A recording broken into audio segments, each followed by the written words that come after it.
High guys, Mallu കോമിക്സിന്റെ പുതിയൊരു വീഡിയോയിലേക്ക് എല്ലാവർക്കും സ്വാഗതം. അപ്പോൾ നമ്മൾ ഇന്ന് നോക്കാൻ പോകുന്നത് ന്യൂ ഈഗോയിസ്റ്റിക് ലീഗിന്റെ പാർട്ട് 3 ആണ്. അപ്പോൾ കഴിഞ്ഞ വീഡിയോ നമ്മൾ അവസാനിപ്പിച്ചത് റാങ്കിങ് സിസ്റ്റത്തിലായിരുന്നു. ഓരോരുത്തർക്ക് ഓരോ റാങ്ക് ഉണ്ടായിരുന്നു. അവരുടെ ട്രെയിനിങ് സെഷൻ കഴിഞ്ഞതിന് ശേഷം കുനിഗാമി ആയിരുന്നു ടോപ്പ് 3 വന്നിട്ടുണ്ടായിരുന്നത്. ബാക്കി ആരും വന്നിട്ടുണ്ടായിരുന്നില്ല. ആൻഡ് ഇസാക്കി ഏറ്റവും ലാസ്റ്റ് ആയിരുന്നു. അപ്പോൾ നമുക്ക് നോക്കാം ഈ പാർട്ട് 3 എന്തൊക്കെയാണ് നടക്കാൻ പോകുന്നത്, ഇസാക്കിയുടെ റാങ്ക് ലിസ്റ്റ് എങ്ങനെയൊക്കെയാണ് ചേഞ്ച് ആകാൻ പോകുന്നത് നമുക്ക് ഇവിടെ നോക്കാം. Okay, so if you are interested keep watching.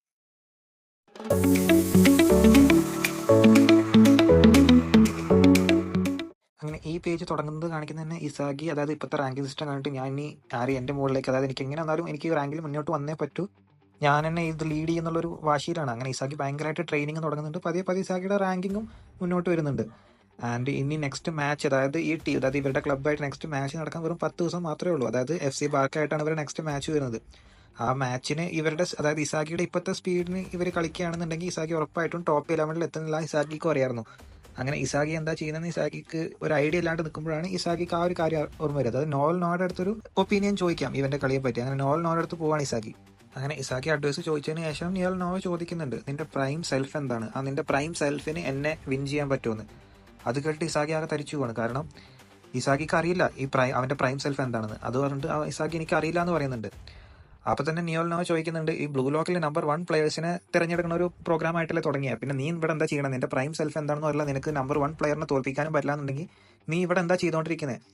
അത് കേട്ടിട്ട് ഇസാക്കി ആകെ ഒരു മെന്റൽ സ്റ്റേറ്റിലോട്ട് പോകുന്നുണ്ട്. കാരണം അപ്പോഴാണ് അവന് റിയലൈസ് ആവുന്നത് ഇസാഗിക്ക് നമ്പർ 1 പ്ലെയർ ആവണം എന്നുണ്ടെങ്കിൽ ഇസാഗിയുടെ, അതായത് ഐഡിയലായിട്ട് ഇസാഗി ഏറ്റവും ഫാനായിട്ട് നിൽക്കുന്ന ആളെ തന്നെ ഇസാഗി തോൽപ്പിക്കണം. ഇതിനുശേഷം നിയോൽ നോവ പറയുന്നുണ്ട്, നിന്റെ പ്രൈം സെൽഫിനെ അച്ചീവ് ചെയ്യാൻ വേണ്ടിയിട്ട് നീ ഇപ്പം എന്തൊക്കെയാണ് ചെയ്യുന്നത്, അത് നീ ആദ്യം കാൽക്കുലേറ്റ് ചെയ്യുക. ആൻഡ് നിനക്ക് എന്തൊക്കെയാണോ ലാക്ക് ആയിട്ടുള്ളത്, എന്തൊക്കെയാണോ നിനക്ക് കുറവായിട്ടുള്ളത്, അതിൽ നീ ഹാർഡ് വർക്ക് ചെയ്യുക. അങ്ങനെ നിനക്ക് ഇനി മുന്നോട്ട് വരാൻ പറ്റത്തുള്ളൂ.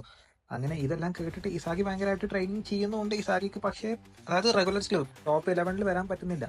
അത്രയും ഹാർഡ് വർക്ക് ചെയ്തിട്ടും ഇസാഗിക്ക് പ്രൈം സെൽഫിനെ അച്ചീവ് ചെയ്യാൻ ഒരുപാട് സമയം എടുക്കുന്നു. പക്ഷേ അത് വെച്ച് നോക്കുമ്പോൾ മറ്റേ ടീമിലോട്ട് കാണിക്കുകയാണ് നമുക്ക്, അവിടെ FC ബാർക്കയിൽ ബഷീറ സ്ട്രൈക്കറായിട്ടാണ് നിൽക്കണം. ഇതുകൂടി കണ്ടേക്ക് ഇസാഗിക്ക് പൊളിഞ്ഞ്.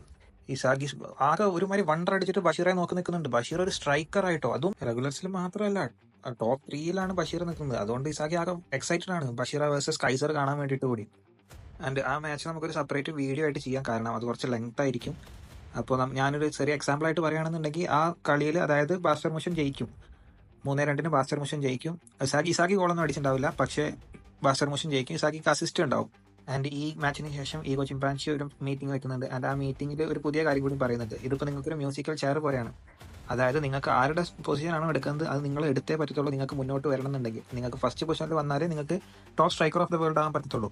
അതുപോലെ നിങ്ങൾക്ക് ആ ചെയർ, ആരുടെ ചെയറാണോ നിങ്ങൾക്ക് ഇരിക്കേണ്ടത്, ആ ചെയർ നിങ്ങൾ അച്ചീവ് ചെയ്തേ പറ്റത്തുള്ളൂ. നിങ്ങൾക്ക് മുന്നോട്ട് വരണം എന്നുണ്ടെങ്കിൽ മാത്രം. അല്ല നിങ്ങൾക്ക് ഇപ്പോൾ കളിക്കുന്ന പോലെ തന്നെ കളിച്ചാണെന്നുണ്ടെങ്കിൽ നിങ്ങൾക്ക് അങ്ങനെ കളിക്കാം. പക്ഷേ അതിൽ വലിയ ഇമ്പ്രൂവ്മെന്റ് ഉണ്ടാവും. നിങ്ങൾക്ക് ഇമ്പ്രൂവ് ആവണമെന്നുണ്ടെങ്കിൽ നിങ്ങൾ ബാക്കിയുള്ള പ്ലേയേഴ്സിനെ തോൽപ്പിച്ച് നിങ്ങൾ അവരുടെ പ്ലേസ് എടുത്തേ പറ്റത്തുള്ളൂ എന്ന് ഈഗോ എന്ന് പറയുന്നുണ്ട്. അതിനുശേഷം ഈഗോ റാങ്കിങ് കാണിക്കുന്നുണ്ട്. റാങ്കിങ് കാണിക്കുന്നതിൻ്റെ ഒപ്പം തന്നെ അവരുടെ ഇപ്പോഴത്തെ വാല്യൂയും കാണിക്കുന്നുണ്ട്. അതായത് നോർമൽ ലീഗ് നടക്കുന്ന പോലെ തന്നെ അവർക്ക് ഇപ്പോൾ ക്യാഷ് കൊടുക്കുന്നുണ്ട്. ക്യാഷ്, അതായത് അവർക്ക് ഇപ്പോൾ ഒരു ഇൻകം ഉണ്ട് ഈ ബ്ലൂ ലോക്കിൽ നിന്ന്. അപ്പോൾ ഓരോരുത്തരുടെ ഇൻകം കാണിക്കുന്നുണ്ട്. അങ്ങനെ നമുക്ക് ഇസാഗിയുടെ ഇൻകം കാണിക്കുന്നുണ്ട് 17 മില്യൺ. അത് കഴിഞ്ഞിട്ട് നമുക്ക് ബാച്ചിറയുടെ ഇൻകം കാണിക്കുന്നുണ്ട് 32 മില്യൺ. കുനിഗാമിക്ക് 24 മില്യൺ. നെസ്സിന് 50 മില്യൺ. അത് കഴിഞ്ഞിട്ട് കൈസറിന്റെ കാണിക്കുന്നുണ്ട്. കൈസറിന്റെ എത്രയാണെന്ന് അറിയോ? 300 മില്യൺ. അങ്ങനെ ഓരോരുത്തരുടെയും ഇത് നമുക്ക് കാണിക്കുന്നുണ്ട്. കൈസറുടെ സാലറി കണ്ട് എല്ലാവരും തരിച്ചിരുന്ന് പോകുന്നുണ്ട്. റാങ്കിങ്ങിന്റെ ബേസിലാണല്ലോ ഇപ്പോൾ ഒരു ടീം സെലക്ട് ചെയ്യുന്നത്. അതുകൊണ്ട് റാങ്കിങ് എത്ര ഉണ്ടോ അത്ര അവർക്ക് സാലറിയും കിട്ടും. അപ്പോൾ അവരുടെ റാങ്കിങ് എത്രത്തോളം വരുന്നുണ്ടോ അതിനനുസരിച്ച് അവർക്ക് ടീമിലോട്ട് സെലക്ട് ആവാനുള്ള ചാൻസും ഹൈ ആണ്. ആൻഡ് ഇതെല്ലാം സാലറി പ്രൊവൈഡ് ചെയ്യുന്നത് സ്പോൺസേഴ്സ് ആണ്. സ്പോൺസേഴ്സ്, അതായത് ഇപ്പോൾ ഓരോ രാജ്യത്തു നിന്ന് സ്പോൺസേഴ്സ് ബ്ലൂ ലോക്കിനുണ്ട്. അതിനുശേഷം സ്പോൺസേഴ്സിന് പൈസ ഉണ്ടാക്കാൻ വേണ്ടിയിട്ട് ഈ ന്യൂ ഈഗോയിസ്റ്റിക് ലീഗ് ലൈവായിട്ട് ടെലികാസ്റ്റും ചെയ്യുന്നുണ്ട്. അതിനുശേഷം ബാച്ചിറയുടെ പോയിന്റ് ഓഫ് വ്യൂ നമുക്ക് കാണിക്കുന്നുണ്ട്.